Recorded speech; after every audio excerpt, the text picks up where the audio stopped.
Nuuspod, die tuiste vir Afrikaanse stories agter die nuus.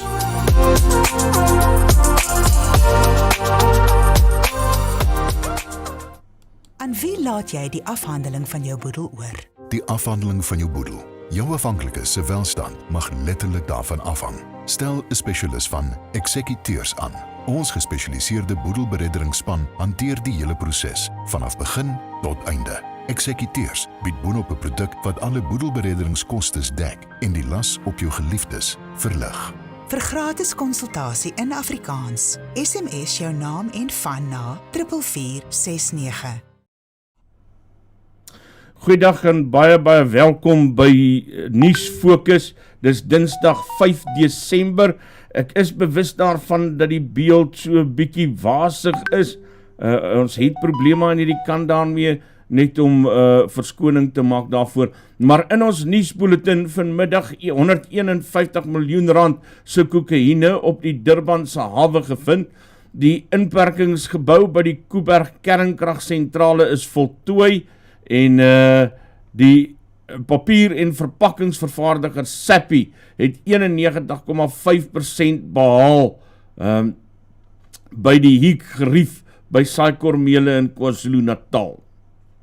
Die Direktoraat vir Prioriteitsmisdaadondersoeke het die ondersoek oorgeneem nadat die polisie op die Durbanse hawe beslag gelê het op 'n verbuisterende 151 miljoen rand se kokaine wat in vleisbokse versteek is. Hierdie beduidende operasie, die derde groot dwelmklopjag binne 2 maande, het ontvou tydens die inspeksie van 'n houer wat gister uit Brasilië aangekom het. Niemand is in hegtenis geneem nie. Die polisiewoordvoerder Atlenda Mate sê wetstoepassing se ywerige pogings onderstreep die voortdurende stryd teen internasionale dwelmhandel op een van Suid-Afrika se belangrikste hawens. The National Commission of the SAPS, General Fanny Masemola, met with the police chief of the Brazilian Federal Police on the sidelines of the Interpol annual general meeting in Vienna. A decision was made to enhance the level of cooperation, which has already seen great successes in the sharing of information and drugs, as well as countering international crime syndicates. Die nasionale kernreguleerder berig dat herstelwerk aan die inperkingsgebou by die Koeberg kernkragsentrale in Kaapstad voltooi is. Erge skade is vroeër aan die betonstruktuur gemaak. Die gebou is van noodsaaklike belang om te voorkom dat radioaktiewe stoom of gas ontsnap tydens noodgevalle. Eskom het 'n herstelprogram onderneem om alle geïdentifiseerde krake reg te maak. Die verouderingsbestuursprogram vir siviele strukture is ook uitgebrei om algehele strukturele integriteit te verseker. Die papier- en verpakkingsvervaardiger Sappi het 91,5% behaal na die verifiering van die maatskaplike en arbeidsmodule by die Hiek-gerief by sy Saaikormele in KwaZulu-Natal. Hierdie module stel vervaardigingsaanlegte in die tekstielwaardeketings in staat om hulself te beoordeel op gebiede soos werwe, aanstelling, werkure, lone en voordele, gesondheid en veiligheid, as ook bestuurstelsels.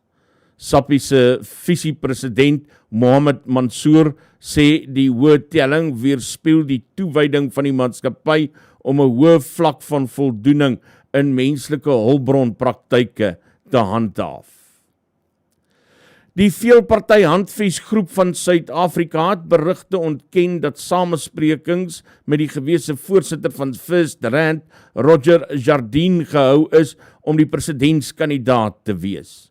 Jardine het volgens berigte met senior leiers van die DA, insluitend John Steenhuisen en die federale voorsitter Helen Zille vergader, waar hulle genoem het dat hy die gesig van die veelparty handves en ook die presidentskandidaat moet wees.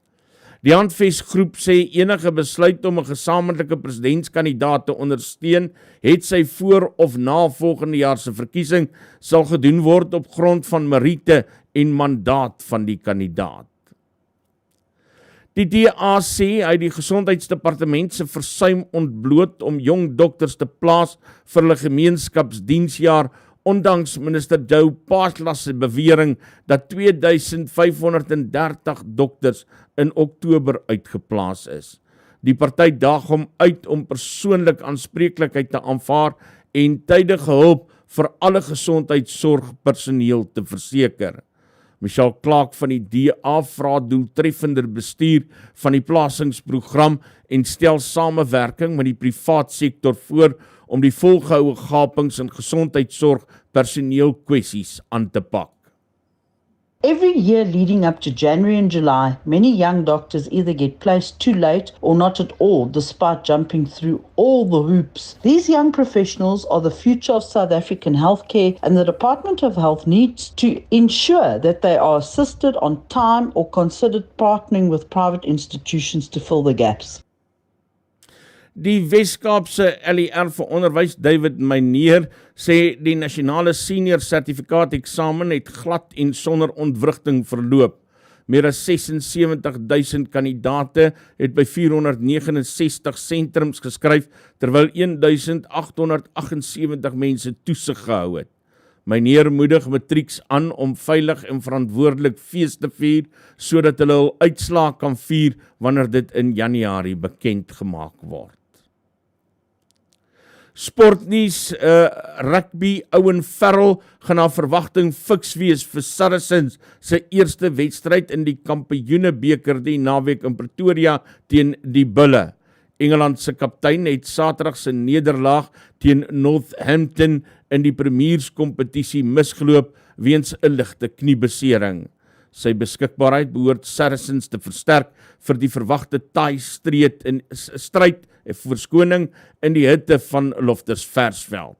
Hy sal aanhou om vir Saracens te speel, al neem hy sabbatsverlof van internasionale rugby.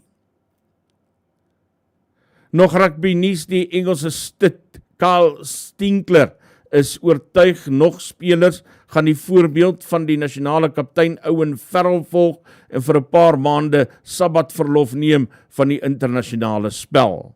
Farrell het onlangs bekend gemaak, hy gaan nie aan volgende jaar se 6 nasies reeks deelneem nie, sodat hy hom kan toespits op die geesteswedstryd van homself en sy gesin. Die 30-jarige Sinclair het in 68 toetse vir Engeland gespeel en vra meer ondersteuning van beheerliggame om spelers te help om die druk te verwerk. Hy sê die werkslading is net te veel, veral vir toetsspelers. Finansiële aanwysers, die rand verhandel teen R18,78 teen die dollar, R20,35 teen die euro en R23,71 teen die pond.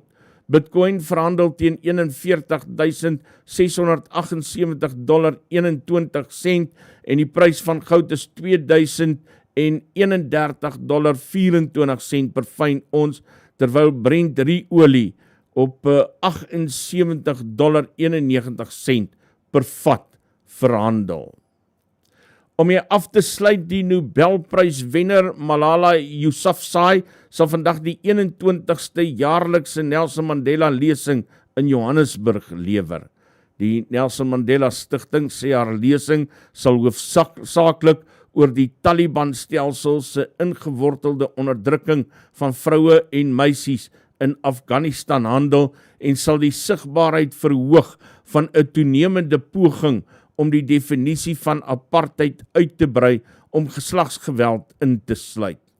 Die stigting sê Yousafzai en 'n paneel aktiviste sal tydens 'n dialoog na die lesing gesels oor die lesse uit Suid-Afrika se bevrydingsstryd teen apartheid en Nelson Mandela se nalatenskap. Dis die nuusbulletin hier op Nuusfokus.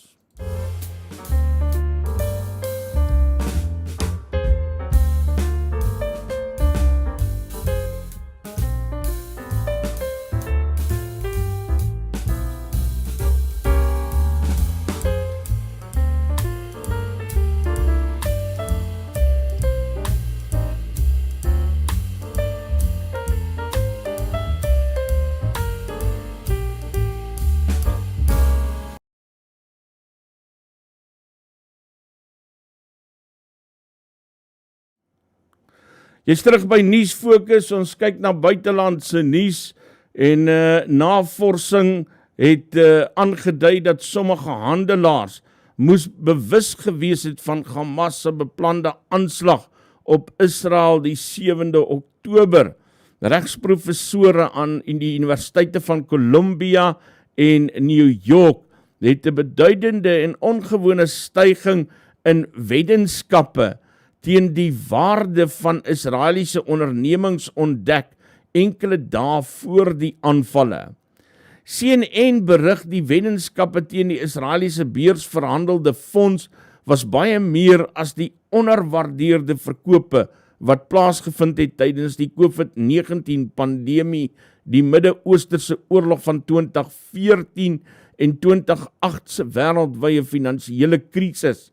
Die kenners meen ingeligte handelaars het wins gemaak uit die komende aanvalle. Die 91-jarige Valentino Garavani en die Britse ontwerper Sarah Burton is vereer op die mode-toekenningsgeleentheid in die Royal Albert Saal in Londen. Garavani, die stigter van Valentino, het die toekenning vir uitstaande prestasie ontvang, en Burton, 'n voormalige skepende direkteur van Alexander McQueen, het 'n spesiale erkenning ontvang.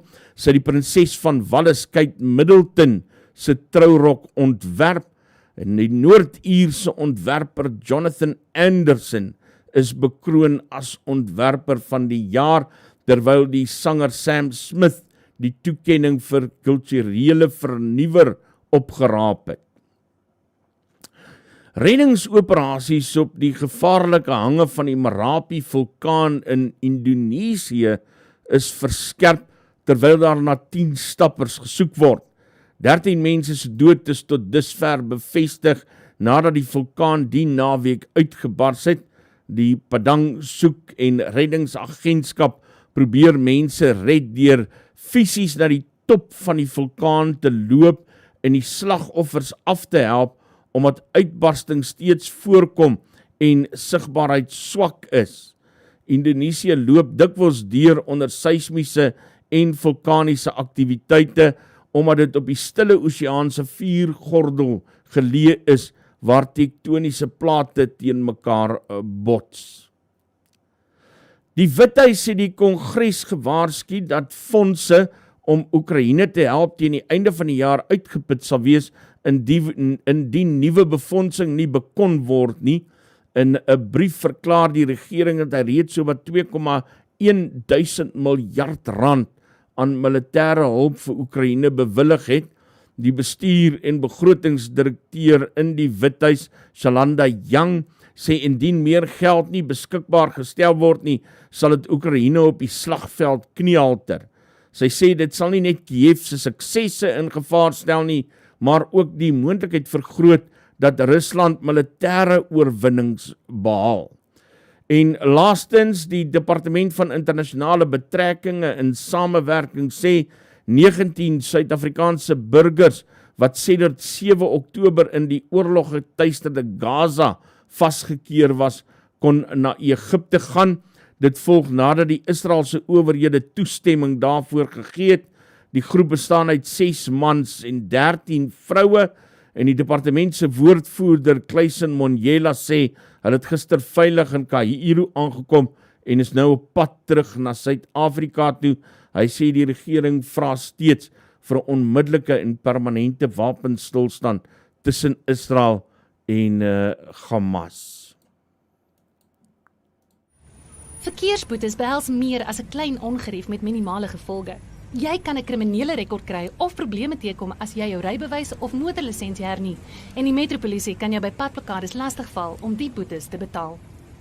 Fines for You vir minder moeite met verkeersboetes deur hul te monitor en vinnig, wetlik en effektief af te handel, sodat jy nie die ongewenste gevolge hoef te dra nie.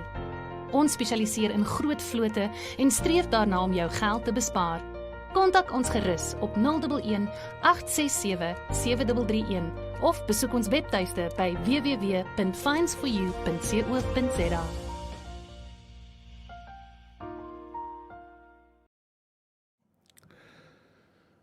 Ons praat nou, so hier in die omgewing van 20 voor 2 met Ockert Goosen, die boer daar van Brei, wie se beeste vergiftig is.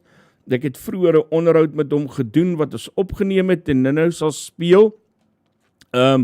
Intussen het die konstitusionele hof gister regsonsekerheid oor die posisie van onafhanklike kandidaate in die wysigingswet op die kieswet opgeklaar, met goeie nuus vir een aansoeker en bloedneus vir die ander. Die goeie nuus het gekom vir One Movement South Africa van Musi Maimane, en ek het met Musi vroeër vandag gepraat, maar voordat ek daardie onderhoud van Musi gaan speel, praat ek gou eers met professor Theo Venter aan die Universiteit van Johannesburg oor wat hierdie saak inhou. Ek bel gou vir Theo, hy sit op die lughawe op pad om sy vrou te gaan haal. Sy lyn nou besig. Ek kom nou terug en dan kyk ons of ons vir Theo in die hande kan kry. Aan wie laat jy die afhandeling van jou boedel oor? Die afhandeling van jou boedel. Jou afhanklikes se welstand mag letterlik daarvan afhang. Stel 'n spesialis van Eksekuteurs aan.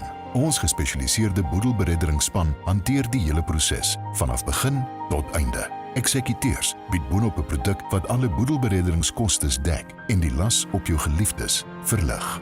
Vir gratis konsultasie in Afrikaans, SMS jou naam en van na 4469.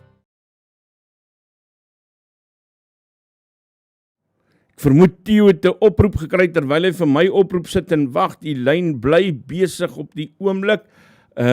Maar ons het gesien dat One Movement South Africa van Musi Maimane se aansoek oor die getal handtekeninge wat nodig is vir 'n onafhanklike kandidaat om vir die verkiesing te registreer, die is toegestaan, hoewel hoofregter Raymond Zondo 'n minderheidsuitspraak daarteen gelewer het.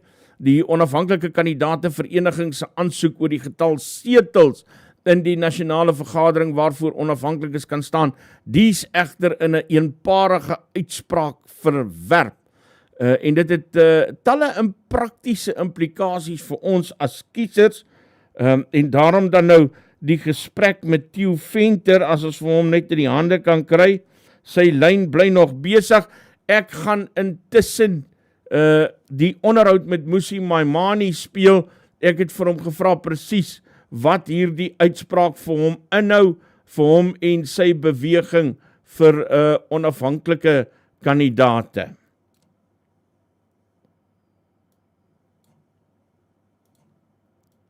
I think the decision by the court yesterday is a step in the right direction for accountability of members of parliament. Because the decision yesterday indicates not only that independents can stand, but that new political parties can participate in the election with needing less numbers of signatures. But secondly, in the drafting of the electoral amendment bill, as Judge Oliphant said, that it is an important step in our democracy, and we've got to now continue the battle that whilst Parliament has put 200 and made provinces constituencies, that we've got to continue the fight to make sure people can vote in their constituencies and hold politicians accountable. That's why, as Build One South Africa, we welcome it as a step. We wish we'd gone further, but Parliament has failed. But we are going to continue that fight as we fight the election next year to bring on more members of Parliament, change the law, so that South Africans know who they vote for. On a practical level, what does it mean for South Africans in general? Well, it practically means that when they vote next year, they'll have 3 ballots as a start. So you'll have a ballot for your province with people contesting in your province in the same list as independents and parties, and then you'll have one for national. So that's the one practical reality. But ultimately, and as political parties and all BOSA, even candidates, we would have wanted for people to not have to worry about voting for someone just who represents them in the province. We wanted for people to vote for them in their constituencies. but that's what practically has worked itself out. So people can find whichever party they want, whichever candidate they want on the ballot. And so we will be putting together all those candidates and showing people how to vote come next year. And then lastly, here's the path for the elections actually to come sooner rather than later, because as things stand at the moment, the ANC's term of office expires in just over 150 days. So we would want for the elections to be sooner rather than for any further delay that would bring the elections by an additional 90 days after that. So we really want an election soon so we can bring change, because I think the circumstances that we face up to, be it load shedding, crime, and all of those issues, South Africans cannot put up with them anymore in a government that can't help them. Musi, how will this independent candidacy thing work? Will you stand as an independent candidate and be able to walk over to a party after the election, or are there certain prescriptions about it? Not at all. Keep in mind that anyone who stands as an independent stands just in that regard. The more difficult issue is that anyone standing just as an independent will need more votes than a political party. That's why we've had to put them all under one political party, Build One South Africa. But you cannot, the floor passing legislation, as it were, that allows anyone to move over to another party is not allowed. And the reason we want the consistency-based model is to stop people from being able to just collaborate or vote in whatever way in Parliament without the considerations of the people. So if the people vote for a party or vote for an individual, that individual cannot trade off those votes later on afterwards. And what will be the advantage for South Africans to vote for an independent candidate? Well, as we have shown, what we did is we asked people to work in their communities. The big advantage is that in the long run, you'll be able to actually know who you vote for, because at this point in time, you don't know. You just vote for a party and hope that they give you a member of parliament who works. And actually, it doesn't work like that. We need to always all be knowing who we directly vote for, hold them accountable. Secondly, it will change how Parliament works in that consistency-based system where Parliament allocates funds to members of Parliament who work in their communities. The benefit is that actually, if you vote for BOSA candidates, they can use that money to empower communities, as they've been doing now, helping fix boreholes, making sure schools are working. They can continue to do that by using the consistency budget that's allocated already now from Parliament, so that we favor communities rather than, in fact, favoring politicians. You're talking about BOSA candidates taking part in the election under your banner. Isn't that just another political party? How does he differ?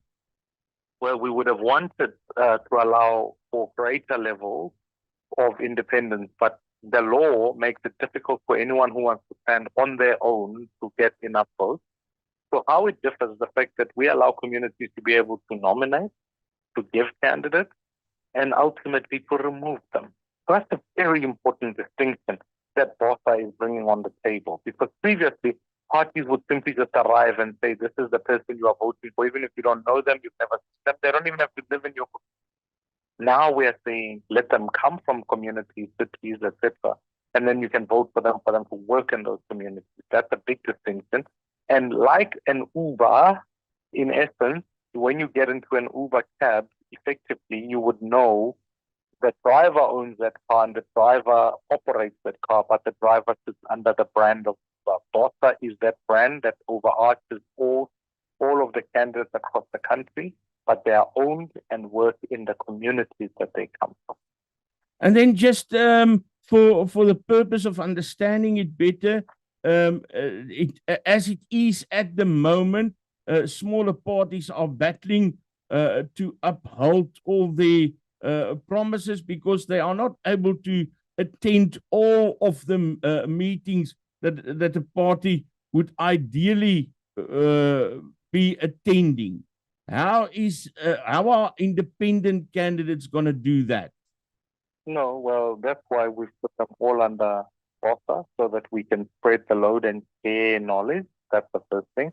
The second thing is we recognize that it's a long-term struggle, new ideas, and we will be focused on 4 portfolios. The first is education, the second is the economy, so all the portfolios that deal with the economy. Third is crime, then ultimately we want to look at how the presidency builds its own cabinet so we can have ethical leadership. Let's not try and spread people into defense and many other portfolios like that, but focus on those things that will deliver immediate change to the people of South Africa. Musi Maimani, thank you very much for making time for us. I appreciate it very much. Much appreciated. Thank Keep you well very and talk again. much. Okay, speak to you, Nita. Bye. Verkeersboetes behels meer as 'n klein ongerief met minimale gevolge. Jy kan 'n kriminele rekord kry of probleme teekom as jy jou rybewys of motorlisensie hernie en die metropolisie kan jou by padblokkades lastigval om die boetes te betaal. Fines for You vir minder moeite met verkeersboetes deur hul te monitor en vinnig, wetlik en effektief af te handel sodat jy nie die ongewenste gevolge hoef te dra nie. Ons spesialiseer in groot vlote en streef daarna om jou geld te bespaar. Kontak ons gerus op 011 867 7331 of besoek ons webtuiste by www.finesforyou.co.za.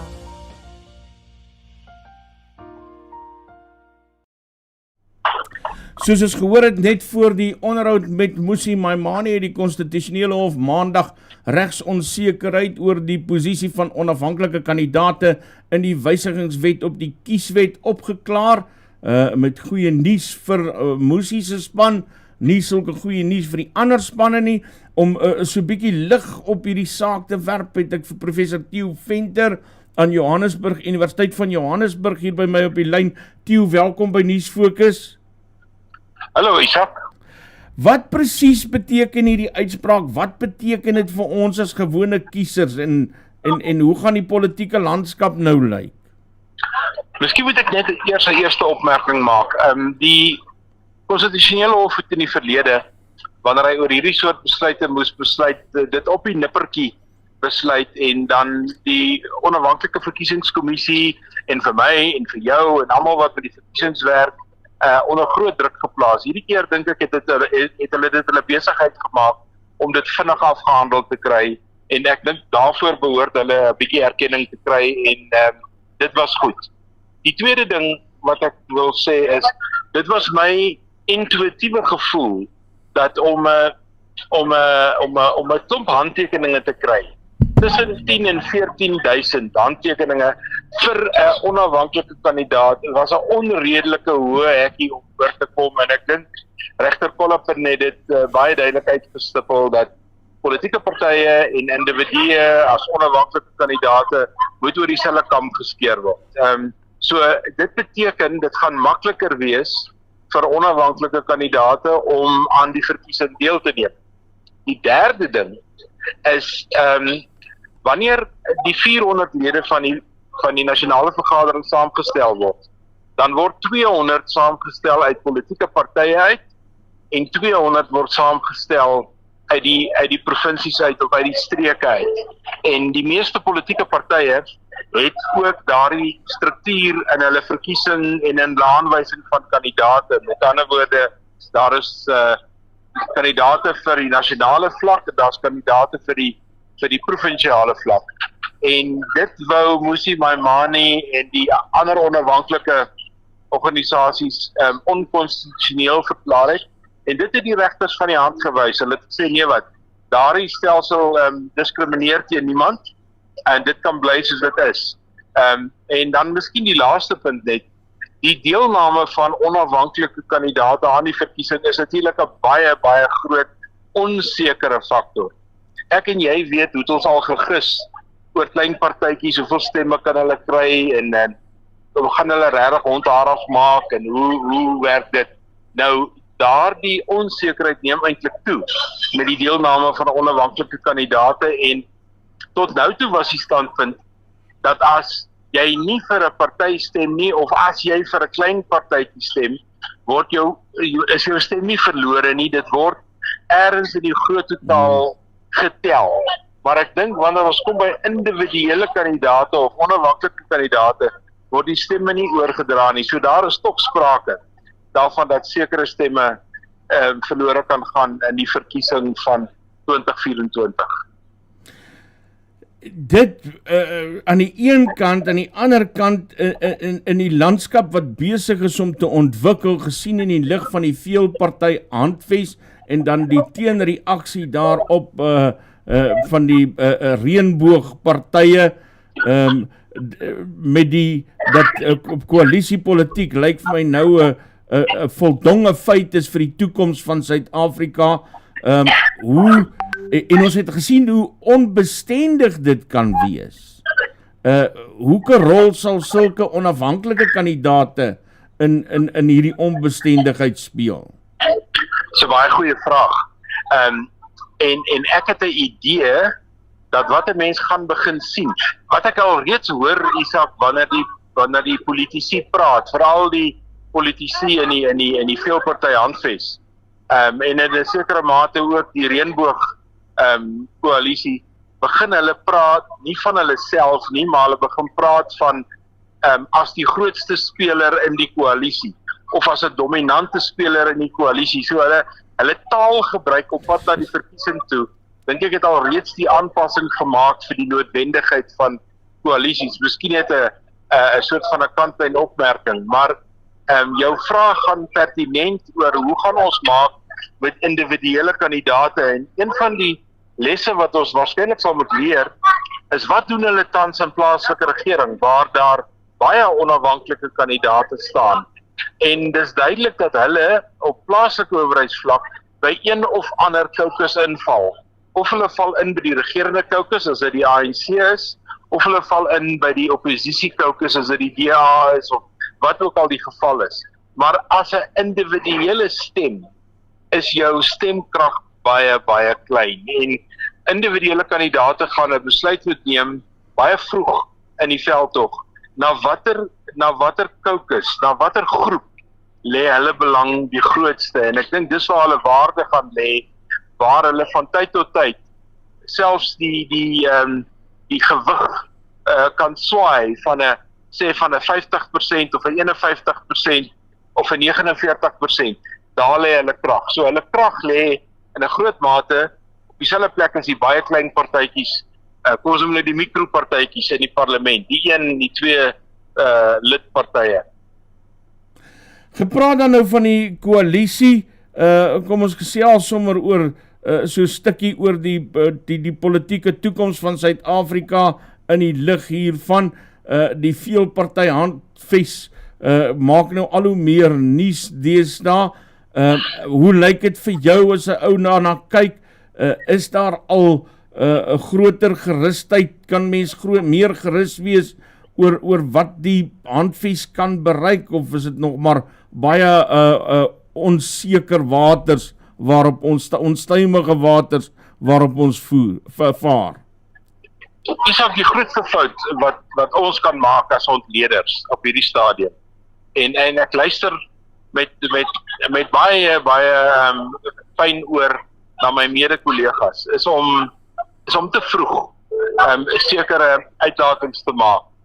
Die ANC het gewys oor 30 jaar dat hy die vermoë het om hier op die pylvak in die laaste 3-4 weke voor 'n verkiesing, om dan die petrol vol hoof te draai, om die versneller op die vloer plat te druk. Hy het die vermoë, hy beheer toelaat, hy beheer begrotings, hy beheer besluite, al sulke soort van dinge. Dit moet 'n mens nooit onderskat nie. Op hierdie stadium waar ons is, lyk dit asof die ANC 'n opdraande stryd het om by 50% uit te kom, maar ek is nog steeds daarvan oortuig dat hierdie verkiesing in 2024 is die ANC se om te verloor. Dan oor as die ANC groter foute maak, as hulle nie regkom met veerkrag nie, en ons weet dit is 'n baie moeilike ding. Die ekonomie lyk nie baie positief nie, maar volgende jaar kan heeltemal anders lyk. So ek dink as ons nou in rugbytaal sou praat, dan is die verkiesing volgende jaar is 'n 1-punt verkiesing, soos wat ons 'n 1-punt toets gespeel het. Dis die ANC se om te verloor. En die vraag is, kan die ANC doen wat die Springbokke gedoen het in die Wêreldbeker, om vir die laaste 10 minute te verdedig so al wat hulle kan? En dit maak die voorspelling so moeilik. Wat ek wel bereid is om te sê, is dat die oppositiepartye 'n baie ver pad gestap het om saam te kom, om saam te werk, en ek dink hulle sal ons almal verbaas deur eers in die 30s te eindig, as ons al hulle stemme bymekaar tel. Maar of hulle regtig die ANC uit die kussings gaan lig, daaroor het ek in Desember van 2023 baie groot twyfel. Wel ja, ek sê vanoggend in my program, die ANC het die vermoë om selfs 'n perdrol soos 'n blok goud te laat lyk. Of soos ek in die Noord-Kaap gehoor het, om my dooie jakkals aan die hardloop te kry. Theo Venter, baie dankie, professor Theo Venter, politieke ontleder aan die Universiteit van Johannesburg. Mooi terugreis. Baie dankie, Isak. Groetnis. Dis Theo Venter wat so met ons gesels en vir ons so 'n bietjie meer lig werp op die kwessie van onafhanklike kandidaate. Nou vir ons groot storie, die vermeende syndikaatbaas wat openlik deur boere van Brei in Noordwes daarvan beskuldig word dat hy agter misdaad in die gebied sit, die dreig glo gereeld die boere in daardie omgewing, so berig Netwerk 24, na aanleiding van die klomp beeste, 33 beeste, 44 uiteindelik in totaal, van Ockert Goosen, wat vergiftig is op sy plaas, en ek het vroeër vandag daarin geslaag om vir Ockert in die hande te kry daar uit Brei se wêreld, en hy het 'n bietjie met ons gesels. Ek het vir hom gevra om vir ons so 'n klein opsomming te gee van wat alles gebeur het, en ons het ook verder gesels oor die skenkings wat hy ontvang het. Hier is Ockert Goosen dan, om met ons te gesels oor wat hulle die afgelope tyd ervaar het. Ja, gewoon hulle het ons beeste gesteel. Die verdagte se bakkies is op die kameras gevang, alles vir die polisie gegee, daar het niks van gekom nie. So my pa die ou gebel, sê hoor hierso, ons weet as jy ons beeste gesteel het, sê vir moenie ons beeste steel nie. Ons weet die polisie gaan dit niks aan doen nie, maar ons gaan dit nie net daar los nie. Gaan dit verder vat. En ja, toe het maar begin dreigemente maak, en sê van hy sal ons nou wys wat hy kan doen, en hy sal ons nou wys dat hy die beeste kan steel, en hy sal hulle nou steel, en hy fokus nie eintlik op beeste, of op pedestal nie, hy fokus eintlik op die Big 5, soos hy woorde weet. En ja, en toe so 2 weke verby gegaan, toe sy bakkie weer in die omgewing gesien, en ons het uitgereis toe, en ons het probeer uitmaak wat maak hy daar. Ons het maar die poste deurgegaan eers, en alles gekyk, alles het right gelyk, niks snaaks nie. Ons was daar lank gewees, tot dat 4 die oggend, net na 4 die oggend vir die huis kom. Dit was nou Saterdag aand gewees, dus Sondagoggend dat ek by die huis gekom het. Ja, en toe Sondag toe 9 uur toe bel die ou wat my werk. Ja, hy bel een van my werkers my te sê nie, ons die kant te kom, en daar was groot fout in die eerste trek, en hy weet nie wat fout nie. Ja, dit ek maar volgens wat het ek maar aangeneem, hy het maar vast in die krippe gegeven. Dus ek maar volgens met die beeste uit die krale uitdaag en die hekke te maak. Tot ek daar kom, en het is eerste reis van my af, of maar kan vaststel wat van aan. So ja, dit is maar die kort opsomming van wat hoe dit gebeur het. Jy moet ook nie, maar wat gaan deur 'n boer se kop as jy soveel beeste op hulle rug sien lê? Ja, ek weet nie, dit is een storie. Ek weet nie, daar gaan so baie goed deur mense kop, en die eerste ding is maar kwaad en hartseer. Ek sien, ons almal is maar lief vir ons diere, en ons almal doen maar wat die beste is, en ons spook. Ons spook maar om my goeder te betaal kry, en ons spook met dit en dat, en ons werk hard, en ons ek ken my beste, my lekker met hulle werk, en ek geniet dit baie, en ja, dan kom jy daar aan, en dan lê hulle allemaal weer daar dood. So, ek weet nie, dit is moeilik om het te verduidelik. Ja. Ook 'n klomp mense het nou saam gespan om jou te help om ander beeste weer in die hande te kry? Hoe voel julle daaroor? Nee, ons is baie dankbaar vir dit. Ons het regtig ons is regtig baie dankbaar vir dit. Die mense is regtig baie vrygewig en baie gewillig om ons te help. Ja, so nee, ons het al 'n klomp beeste gekry en ons is baie opgewonde oor dit. Ons maar weer ons koppe optel en aangaan. So ons sal dit mense help ons baie sien. Ons het al klaar planne gemaak nog voordat daar enige skenkings was van hoe ons beeste gaan vervang wat dood is. En ja, die volgende dag het ek gestaan en my foon het net begin eintlik my foon het net begin lei en hy lei nog steeds en ouens sê hoor ek so dis jammer oor die skade, dis so ver, of dis so 5 ver of dis so koeie of wat ook al. En ek het al tot 2 bulle gekry. So ja, nee, ons is baie dankbaar vir die mense daar buite en ja, daar's baie goeie mense. Mag ek vra hoeveel beeste het jy toe nou in die proses gekry? Ons het tot op hede het ons nou 45 beeste gekry. Dis sommer al 'n wins. Ja, dis nou maar groot en klein. Dit is van verse, van steenverse af tot kalf tot koeie. En dan ja, daar's nog 'n klomp op pad. So ja, ek weet nie. Dit is moeilik om ek het al baie ouens gesê hoor hier vir ons het regtig al eintlik baie beeste gekry en vir dit of van raaites en dan sê hulle net dit maak nie saak nie, dit gaan oor die saak, dit gaan nie oor die getalle nie. Ek kry nou sommer lekker hoendervleis as jy so praat. Ja, nee, dit is die mense is regtig ja, die Here is baie goed vir ons en hy seën ons en ons ja, so nee, ons is baie bly en opgewonde oor dit. Ockert, het jy 'n spesifieke ras waarmee jy 'n boer hoe maak jy skenkings, hoe vul dit aan? Sekere ras nie, ek het 'n klomp rooi koeie, maar ek het ook 'n klomp hondkoeie, so dit maak nie vir my regtig saak nie. Ek kry in elk geval al die rooi koeie uit met Simmentaler bulle of Beefmaster bulle of Terlei bulle. So en ek het ons ware bulle ook. So dit maak regtig nie aan ons saak wat se beeste ons kry nie en ek meen op hierdie stadium wat ons baie verloor het, is enige beeste beter as 'n spesifieke ras. Ja.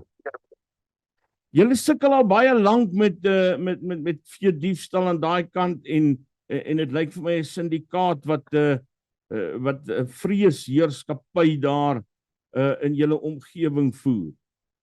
Ja, want dit is die eerste keer wat ons persoonlik met hom persoonlik met hom te doen kry. Soos ek van die ander ouens verstaan is hy al 12 jaar wat hy al in die gebied is en ek weet nie hoeveel sake het hy teen hom nie, ek dink amper, ek praat oor korreksie, maar ek dink amper hy het al 17 sake teen hom net in hierdie jaar.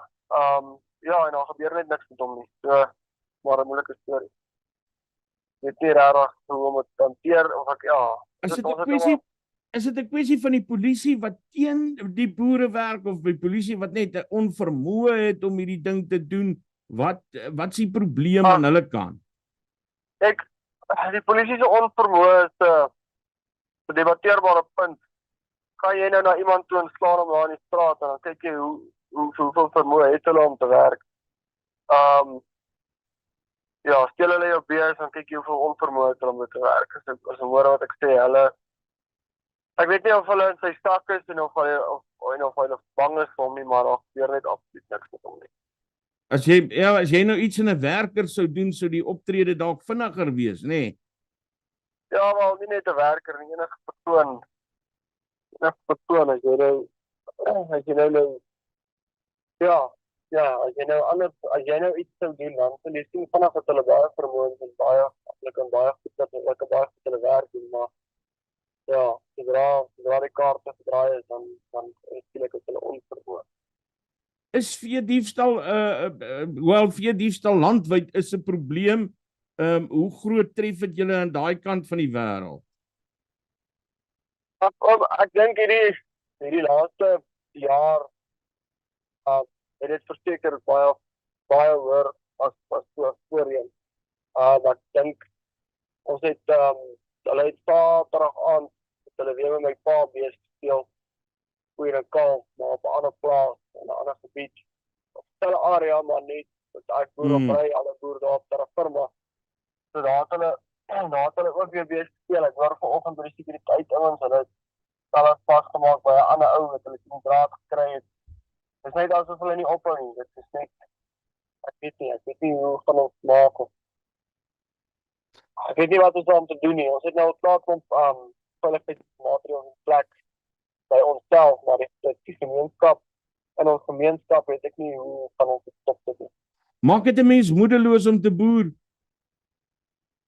Ja, maar ek weet ons ek sê boerdery is nie maklik hier en ons het nog 'n bietjie droogte ook en dit en dan moet ons nog met sulke goed ook sukkel. So dit maak jou verseker moedeloos of party daar wonder jy maar net daar is moeite werk.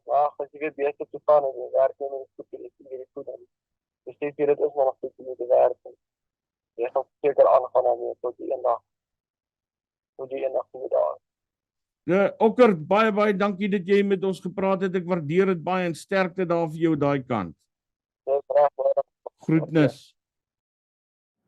Ockert Goosen daar van Bruise wêreld met wie ons kon praat oor die beeste wat daar by hom vergiftig is en wat 'n wonderlike storie om te hoor hoe dat die landse mense saam staan, boere ingryp en sê hoor hierso, maar ons gee vir jou terug. Ons maak nie saak of ons nou vir jou meer gee as wat jy gehad het nie, ons gee vir jou. Nou het hy al meer beeste as wat hy verloor het en daar's blykbaar nog beeste op pad. Ag, dis lekker om so iets te hoor en te weet dat mense so vir mekaar kan omgee. Baie dankie aan almal wat geantwoord het op die oproep om te help en bereid is om te gee om 'n jong man weer op sy voete te help. Dit bring ons aan die einde van vandag se program. Groetnis, môreoggend is ek terug en dan praat ons verder met mekaar in Stroomop wanneer ons na die dag se koerant nuus kyk.